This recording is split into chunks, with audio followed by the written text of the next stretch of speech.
Cartas, fotografías e libros relacionados con Ramón Cabanillas xa forman parte do legado que o Concello de Cambados ten sobre o escritor. A familia Pillado Silvoso fixo entrega de numeroso material que dá pistas da estreita relación de amizade que uniu o poeta da raza co avó Antonio Pillado Otero. Que esta cesión, a pesar de todo, si ten unha vinculación con ese interés que hai en Cambados, especialmente na familia de Cabanillas e, por suposto, no Concello, por recuperar un pouco a súa memoria, o seu traballo e facer que a figura de Cabanillas sexa algo máis que un poeta, un intelectual que se ve de lonxe. A cesión do material orixinal é por tempo ilimitado. Ademais das misivas dirixidas a Antonio Pillado dende Cuba e Madrid, o legado está composto por 11 libros de Cabanillas dedicados, fotografías e 3 cadros de Joaquín Sánchez Peña, cuñado do escritor. Estamos falando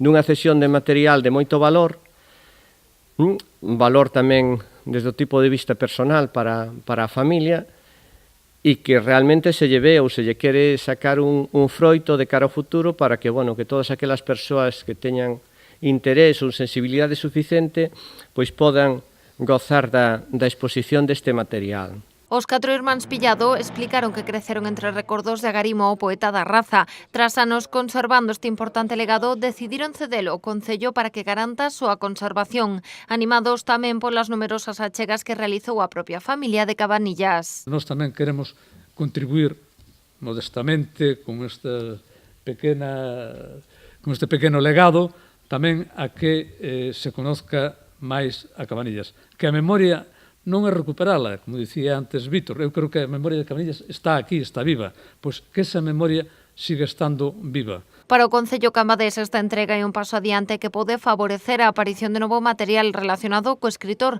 que poida formar parte do legado particular de outras familias da vila.